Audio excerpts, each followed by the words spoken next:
I am Ferdinand Marcos, and I am the President of the Republic of the Philippines. I stand today on behalf of 110 million Filipinos. Hi everyone, hello universe, it's me again. Shout out sa inyo mga kababayan. Sabi ni Mayor Isko Moreno, pag ang INC magrarally, wala siyang kakaba-kaba. Hindi siya kakabahan. Well, I think totoo naman ang sinasabi niya dahil ang INC naman pag nagrally yan, hindi po sila nanggugulo, no. Ang nanggugulo lang diyan yung mga DDS shit. O di ba? Nakikihalo lang sila diyan, no. So although medyo nagkaroon po ng pagtataka kung bakit nagrally sila at maraming hindi sang-ayon sa ginawa ng INC kahapon dahil doon sa yung sa gabal sa EDSA, no, at walang abiso at nag-rally sila ng walang permit. Tapos kahapon binawa yung permit nila, hindi sila nakakapag-rally. Sabi po dito guys ng Inquirer Net, sabi niya, wala akong kakaba Manila Mayor Isko Moreno na gusto express assurance and peace rally. Ayan, led by the Iglesia ni Cristo, citing their previous demonstration in the city INC rally. Its third day and through Thursday, July 2, after organizer move the gathering from the Age of People Power Monument, Quezon City, Tuliwasang Bonifacio in Manila ngayong araw guys. Ayan na. So dahil dyan mga kababayan, naman, hindi naman siguro sila nang gugulo. Wag siguro pag may nanggulo may nakahalo na mga DDS na balasobas. So dahil dyan, ngayong araw ay nagrally sila dyan sa Liwasang Bonifacio pero wala yata silang permit dahil binawi ng Quezon City mga kababayan. Lumipat na sila doon sa Liwasang Bonifacio. Di sila binigyan ng permit, binawi talaga kasi nakakasagabal. Dahil dyan, tinapos nila yung rally nila. Ito. So kanina, nandyan po sila sa Liwasang Bonifacio. Bigay ko natin yung highlights. Patuloy na dumadami ang mga tao sa Liwasang Bonifacio sa Manila nitong Huwebes habang nagtitipon ang mga membro ng Iglesia ni Cristo para sa isang rally bilang pagpapakita ng suporta kay Senador Rodante Marcolita sa gitna ng nakaambang ng pagsasampa ng kaso Flander laban sa kanya ng Ombudsman. Ayon ang Office of the Ombudsman, naglabas ang mga otoridad ng pagkakaibang pagtantya sa dami ng mga dumalo ayon sa Manila Police District MPD. Umabot sa 2,550 ang bilang ng mga nakalahok habang tinatayang nasa 8,900 naman ito batay sa tala ng Manila Disaster Risk Reduction of Management Office. Ayan ito yung pinaka-highlights guys. Yan sabi po ng Abante News Online, ang dami punong-puno. Anong araw ngayon? July 2, no? Si PBBM pa rin ang presidente na sa Canada. Working visit. Ay nako, nagsasayang na lang kayo ng oras nyo. Huwag ipakulong ang nag-iimbestiga. Jesus, utot nyo. Don't bend the law, but you are bend the law. Diba? Hindi ka nag-rally kayo, hindi ka nag-permit. Mga loko-loko din. Ayan see? Tapos nag-iwan kayo ng mga dumi. Nakabalandra kayo. Sos, Mariusip, yung ibang INC siguro tamad pumunta. Kaya yan lang ang bilang nila. Alam nyo guys, pag ang Diyos kumikilos, wala kayong magagawa. Diba? Sa ginagawa nyo yan, gusto nyo paboran si Marcolita, hindi Well, I think nagrarally sila, parang, ayun nga, for support Marcolita.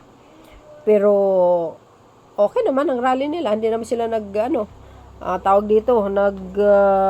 nanggugulo. 'Di ba? Kung nakikita nyo kanina diyan sa Liwasang Bonifacio, nandiyan si Robin Hood. Nandiyan ang mga maka-DDS talaga, nakikihalo sila. At never nyo mapabagsak si PBBM. Never at hindi po mangyayari 'yan. Itagaan nyo sa bato sa pagmumuka nyo. Sa mga dilis. Sabi dito mga kababayan, Pilipinas Chronicles, uuwi na ang mga kababayan natin na rallyista matapos tapusin ang sinagawang rally sa Liwasang Bonifacio. Ayan breaking news. Rally sa Liwasan tinapos na ng organizers. Uwi na. Ayan Obvious po yan. Ganyan talaga.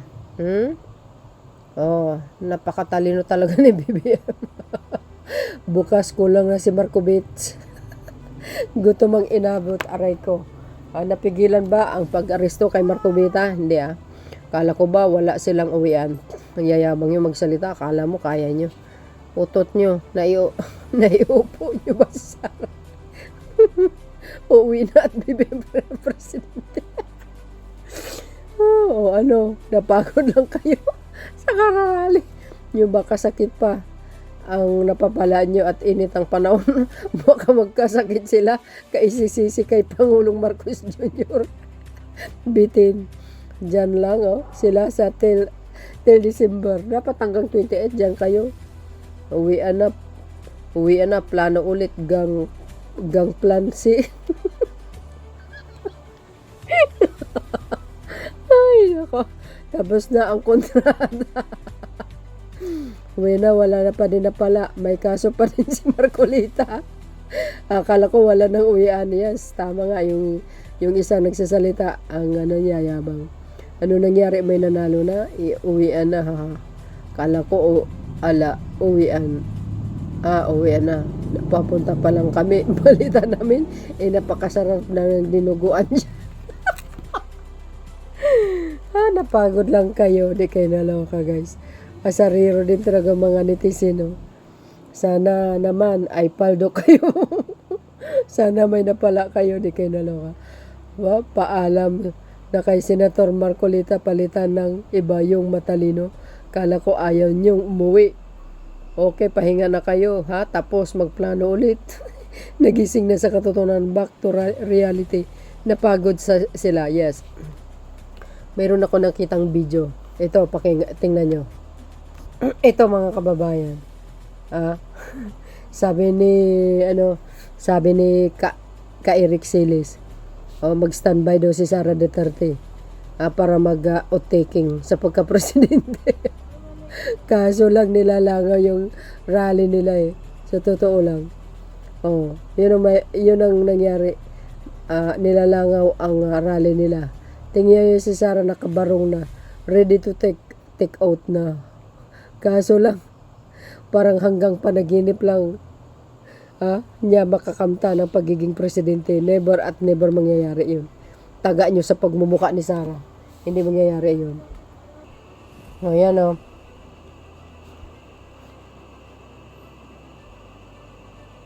Anong oras pa kayo dyan, Tre? 30 pa yun si ano. Alas 11? Hindi na pagkain sa amin. Awas walang tubig, walang pagkain. Ito, Walang. mabuti. Gata na siya, akong lagi buto. Pag ng kabayanan ako. Mga kababayan mo, bakit hindi mo? Wala na silang pagkain, guys, doon sa... Dito, wala pa. Pero pagkain. Kawawa naman sila. Dumating pa yan. Magkano binigay sa inyo, Nay? Nay, magkano binigay? Kakain na sila. Walang bigay? Ano na lang? Buti na lang, may pagkain kami dito. Sila na 100 daw binigay. Eh? Wala rin pa binibigay. Hindi pa binibigay. Narinig kami ng bigay daw sa akin ito. Grabe, sandaan daw. Grabe naman yung mga yan, sandaan daw, no? Sobra naman yun, isang daan lang. Sandaan daw ng bibigay. Dapat na sila, no? Gutom siguro to. Huwag na kayo sumama. Nay, magkano binigay po sa inyo? Sabi sa amin, bibigay sa amin na kaya isang daan. Pero may pauna na binigay. Wala. Sabi ng mga nagko-comment. Guys, sabi ng mga nagko-comment, kaya susunod pa uli kayo sa mga basta mga DDS gagawin lahat basta magkapera. Yung mga edad na niyan, madaling utuin at takutin. Senior, ginagamit pa sa pagrarally. Buka pa lang ng mga tao dahilan ng away. Sa kapitbahay, kaya madaling nabudol. Na napapala, nabayaran, na scripted talaga. Hindi scripted yan. Gawa mo, i-DDS ka, sira ulo. Kayo na lang maglulukuhan. Use call to DDS pa rin ang nagpakain. Sa susunod, wag na kayo sumali sa mga kaliwete. Mga BBM yarn. Nung mga BBM yarn, sira ulo. Walang tubig, walang pagkain, wala ring kutsara, agay. Yung takip na lang ng plastic ang kutsara.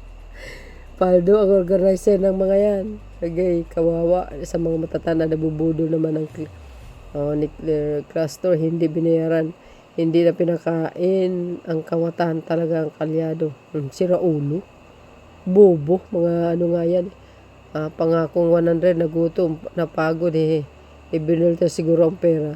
Sinong detektor? Anong title ng pelikula? Parang hindi pa to, kawawa naman sila. Bakit kayo kasi sumasama sa rally, ginagamit lang kayo ng inatak. Pag inatake pa kayo, di naman nila kayo sasagutin. Pag nawala, pagkain nga wala, at kunting palubog loob, paano pa, nadisgrasya kayo sa rally. Tama, panibagong drama at palabas na naman ng mga dutae. Yan, mga DDS yan, hindi pinahalo sa rally. Kaya dyan sila matambay. So yun mga kababayan, ang aking pinaka-latest updates. Kayo po guys, anong masasabi nyo? See you again on my next upload. Bye bye bye. Babus, God bless Philippines. There's more.